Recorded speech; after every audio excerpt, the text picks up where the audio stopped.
안녕하세요. 다같이 부자되기라는 카페를 운영하고 있는 농지오케이 윤세입니다. 오늘은 지난 월요일에 올린 주말 체험용 농지 투자자는 비사업용 토지세금 폭탄에 대비하라 하는 내용에 대해서 살펴보고자 합니다. 지금 사실상 주말 체험 영농 농지에 투자하는 도시민들 또는 도시에 거주하는 세대들에 많이 하고 있는데, 사실 여기에 가장 비상이 걸렸습니다.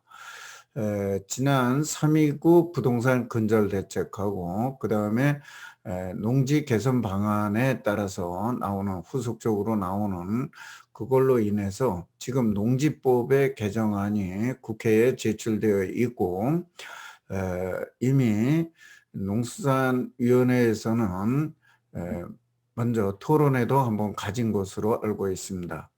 그런데 아직은 뭐 농지법이 개정이 완전히 되지는 않았지만은 이것에 대해서는 뭐 될 수밖에 없다, 이렇게 이제 보시라는 거고, 그런 것을 보면서 주말 체험용 농지를 가진 분들이 어떻게 대비해야 될까, 지금까지 나온 안이라든가 추진하고 있는 것을 가지고 한번 살펴보고자 합니다.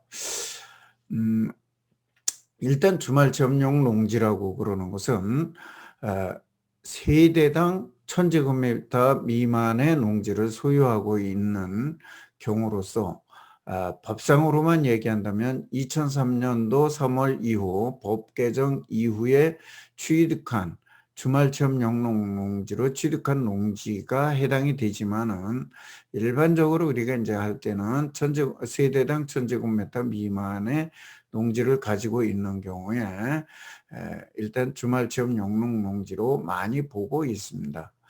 어쨌든 이걸로 인해서 어, 어, 그걸로 인해서 많은 세대들이 지금 도시 근교에서 뭐 또는 농촌에서 또 은퇴 후에 귀농을 하기 위해서 주말 체험 농지라는 조그마한 농지들을 많이 활용하고 있는데, 이것이 지금까지는 이러한 농지에 대해서 비사업용 예로 봐줘 가지고 전수 사업용 농지가 되었었습니다. 그래서 사업용이다 보니까 세율도 6에서 45% 세율, 또 장기 보유 공제도 받고 이렇게 했던 것인데, 이제 이 비사업용 예외, 즉 사업용 예외를 주둔 것을 이제 폐지하겠다는 겁니다. 그러면 결국은 어떻게 되냐면 모두 비사업용 농지로 돌아가게 되죠. 이렇게 되면 현재 개정을 추진하고 있는 각 법령이나 이런 것들을 보면, 내년도부터는 비사업용 토지에 대해서 장기 보유 공제를 하지 않고, 또 세율도 일반 세율의 20%를 더해서 부과하겠다는 이런 내용입니다. 또 하나는 내년부터는 주말 체험용 농지 자체를 아예 취득을 하지 못하게 하거나, 아니면 제천거리에 가능한 지역에서만 할 수 있도록 한다거나 하는 걸로 또 안이 두 가지로 지금 나와 있습니다. 근데 어쨌든 취득도 지금 불가해 보일 것 같고, 세금은 폭탄이 떨어질 것 같고, 이러한 상황이 왔다. 그래서 이런 경우에 어떻게 해야 될지, 이거에 대해서 오늘 이야기를 해보려고 그럽니다. 그러기 위해서는 먼저 세금이 얼마인지, 지금 많이 보유하고 있는 많은 분들도 이것이 현실에 와 닿지 않기 때문에 이런 감이 어떤 것인지를 느끼지를 못합니다. 저희같이 이제 수많은 경험을 한 사람들은 이런 내용만 보고도 이것이 지금 정말 큰일이 났구나, 아니면 또 어떻게 대응을 해야 되겠구나 하는 것을 생각을 하지만, 많은 분들은 아직 실현되지 않은 거기 때문에, 내가 겪어보지 않은 거기 때문에 이것에 대한 그 느낌을 알지 못합니다. 그래서 한번 먼저 세금이 어떻게 변하는지 한번 보고자 합니다. 15년 이상 보유했고, 그래서 30% 장기 보유 공제를 받는 이런 경우에 양도 차익이 1억이 난 경우에는 어떻게 되느냐? 올해 매도를 하면 1억이 남았을 때예요. 올해 매도를 하면 세금이 한 1,950만 원 정도. 그래서 실제 내 손에 쥐는 것이 한 8천만 원 정도를 손에 쥐게 되는데, 내년 이후가 되면, 그러니까 비사업용 토지로 전환이 된다면 하면 세금이 5,300여만 원. 결국 내가 손에 쥐는 거는 한 4,600여만 원, 이렇게 절반으로 확 줄어들어 버리는 겁니다. 그래서 결국은 이런 것들을 어떻게 해야 될 것이냐 하는 것들을 보시라는 거예요. 이 양도차익이 지금 요거는 작은 경우 1억 원이라고 그랬으니까 그렇지, 이것이 만약에 10억 원이 된다 그러면 어떻게 되느냐? 올해 팔면 에, 올해 팔면 내가 손에 쥐을 수 있는 돈이 한 6억 4천만 원 정도 되는데 비해서 내년도에 팔으면 손에 쥘 수 있는 돈이 3억 6천만 원밖에 안 된다. 10억이 남았는데 이런 차이가 있어요. 그래서 한번 이 도표로다가 제가 강의할 때 쓰는 자료인데, 그거를 한번 보시면은 15년 이상 보유하고 양도 차익이 1억일 때는 이런 정도로 차이가 난다. 또 15년 이상 보유하고 10억 원이 됐을 때는 세금이 3억 6천, 수익이 6억 3천인데 내년 이후에는 반대로 바뀐다 이런 얘기예요. 세금이 6억 4천이 되고 손에 쥐는 게 3억 6천으로 바뀐다. 그래서 이런 경우가 이제 이루어지는데, 아직 아까 제가 얘기했듯이 갖고 있는 분들이 전혀 감을 못 잡아요. 그럼 뭐, 바뀌면 바뀌는 거지. 바뀌면 바뀌는 게 아니라 이제 이렇게 바뀌는데, 이럴 적에 이제 어떻게 고려할 것이냐. 또 지금 보유하고 있는 분들과 앞으로 투자하려는 분은 어떻게 해야 되는 거야 하는 거에 대한 걸 얘기를 드리려고 합니다. 현재 보유하고 있고 당분간은 내가 지금 그냥 계속해서 가고, 내가 몇 년 안에 돈을 쓰거나 뭐 이렇게 하지 않아도 되는 사람과 또 그렇게 해야 되는 사람과는 이 농지를 주말 체험용 농지를 그 관리하고 보유하는 데 있어서 전략이 달라질 수밖에 없다 그런 얘기예요. 그래서 당장 팔아야 되는 경우 당장 팔아야 되는 경우나 앞으로 몇 년 안에 팔아야 된다면 올해 안에 파시라는 걸 권해드리고, 좀 기다리면서 갈 수 있는 분이라면 이것을 내가 가지고 가면서 사업용으로 전환하는 방법을 생각해 보시라. 그래서 사업용으로 전환하는 방법은 재촌작용을 하는 방법이 있는데, 재촌작용을 하는 방법에 있어서는 추가로 농지를 더 구입해서 1,000제곱미터 이상의 농업인을 조성하는 방법, 또 그 농지에다가 그대로 하려고 한다면 330제곱미터 이상의 시설을 설치하고 시설 재배를 하는 경우, 이렇게 되면 사업용으로 바뀌면서 농업인이 되면서 사업용으로 바뀌면서 세율이 유지가 되고, 또 여기다가 4년 이상 재촌작용하고 대토하거나 8년 이상 재촌작용하려면 양도세 감면도 1억 원까지 받을 수 있기 때문에 굉장히 절세를 할 수 있는 방법이다. 이런 방법이 있고, 그 다음에 이거를 난 그런 것도 아니고 저런 것도 아니다 하면 개발을 한다거나 해서 다른 용도로 바꿔서 사용 수익형으로 바꾸는 거예요.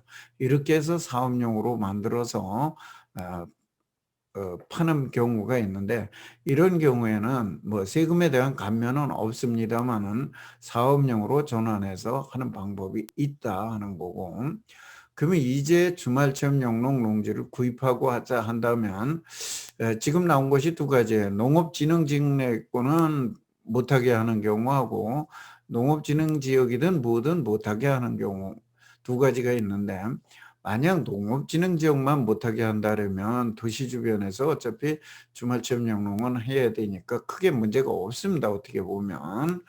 그러나 전체를 못하게 한다 그러면은 이 부분에 대해서도 내가 어떻게 파고 들어가야 될 건지 이런 것들을 잘 판단해서 하시기 바랍니다. 그 다음에 순수한 주말체험 영농용지로 갈 것이냐, 농업인으로 할 것이냐 또는 개발 사용 수익형으로 할 것인지를 잘 판단하셔야 돼요. 현재 가지고 계신 분들은. 그래서 본인이 좋아하는 지역에 적당한 농지면 좋겠지만은 은퇴 후에 추가로 농지를 구입해서 농업인으로 만들려고 한다 그러면 현재 있는 곳이 아니더라도 주말 체험 영농을 하면서 가는 방법도 있다 하는 걸 말씀을 드립니다.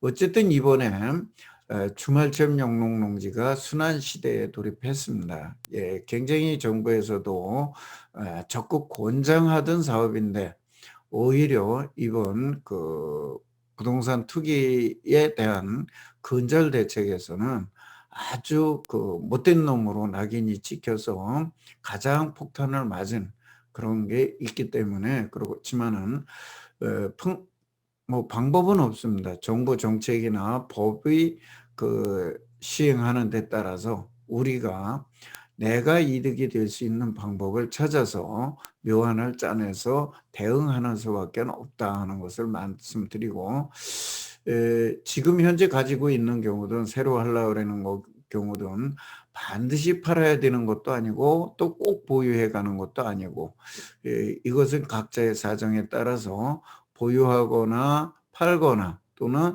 다른 어떤 투자 수익에 극대화할 수 있는 방안이 있다거나 하는 걸로 만들어 가시기를 적극 권합니다. 일부에서 주말 체험 영농 농지는 앞으로도 제촌 자격만 하면 사업용 토지라고 하는데 이것은 지금 사실 그 법리를 조금 뭐라 그럴까 곡해 했거나 아니면 깊이 안 보셨기 때문입니다. 이번에 그 부동산 근절 대책에서 지금 나왔듯이 여기 보십시오. 주말 농장용 농지는 사업용 토지에서 제외 이렇게 됐습니다. 그래서 이런 것들이 나오기 전에도 현재까지도 현재의 법에서도 주말 체험용 농지는 비사업용 토지에서 예외로다가 사업용으로 인정을 해 주었던 것입니다. 그래서 이런 것들을 보시면서 한번 해 보셔라 하는 거고 여기에 첨부된 근절 방지 대책에 대한 이 내용이 들어있는 것들이 있으니까 농지 투자를 하시고자 하시는 분들이라면 이런 것들을 이런 것들을 꼼꼼히 살펴보면서 향후에 농지법이 개정되고 또 정부 정책이 변경되어 가는 것을 살펴보면서 농지 투자에 대해서 내가 어떻게 실행하고 어떻게 대응하고 그러면서 내가 투자 수익을 어떻게 올려갈 것인지를 생각하시면서 하시라는 걸 말씀드리고 싶습니다. 부동산 투자를 하는 것은 어느 누구가 됐든지 간에 부동산 투자를 한다고 하는 것은 내가 돈을 벌기 위해서일 것입니다. 다른 사람에게 봉사를 하거나 나라에 세금을 많이 내서 충성을 하자고 하는 것은 아닐 것이라는 거죠. 그렇다면은 내가 돈이 되는 방법이 어떤 것인지 또 이런 정책과 제도가 변해갈 적에 내가 그거를 어떻게 내가 돈이 더 많이 될 수 있게 하는 방법들은 어떻게 하는 것인지를 우리는 항상 궁리하고 또 그런 거에 대해서 대비하고 이렇게 해야지만 한다는 것입니다. 특히 농지 투자에서 많은 분들이 구입할 때만 투자라는 생각을 많이 가지시는데 이렇게 세금이라든가 또 처분할 때의 어떤 양도의 조건이라든가 이런 것들은 구입하거나 아니면 처분할 그 시기에 가서 어떻게 해보려고 그런다 그래서 되는 것이 아니고 구입을 해서부터 내가 보유를 하고 관리를 잘 하고 이렇게 가다가 나면 처분할 때 그런 조건이 맞춰줬으면 되는 것이기 때문에 평상시에 약간 법에서는 허용하지 않고 현재 법에서는 허용하지 않고 있더라도 가급적 농지를 갖고 있다면 제촌과 작용을 하는 투자를 해 보시기를 바랍니다. 요거는 바로 이제 제가 나중에 한번 또 설명을 드릴 기회가 있습니다만은 예를 들어 3,700만 원 소득이 있는 사람이라면 지금 제촌 작용을 한들 무슨 소용이 있냐 하고 안 하시는 분들이 많아요. 근데 물론 나중에 가서 법이 어떻게 바뀔지는 모르지만은 이런 것도 꾸준히 그냥 내가 제촌작용에 대한 것들을 관리하고 있다가 나면 어떠한 기회에 또는 어떤 법이 바뀌면서 혜택을 볼 수도 있으니까 가장 중요한 것은 농지는 농사를 짓는 사람들이 많이 소유할 수 있도록 한 농지법 취지에 맞게 내가 농지를 갖고 있다면 가급적 제촌작용을 하면서 또는 거리가 멀다면 작용을 하면서 잘 관리를 하다 나면 의외로 좋은 일이 생길 수도 있을 것이라고 봅니다. 오늘은 주말 체험용 농지가 앞으로 비사업용이 되면서 세금 폭탄을 맞게 되었는데 이것에 대한 대비를 금년도에 좀 잘 해야 되고 또 내년 이후에 더욱 잘해야 된다 하는 것을 말씀을 드렸습니다. 모두 성토하시고 이로 인해서 토지 투자에 대한 확고한 그 개념 또는 토지 투자로 인해서 많은 분들이 부자 되시기를 바랍니다. 감사합니다.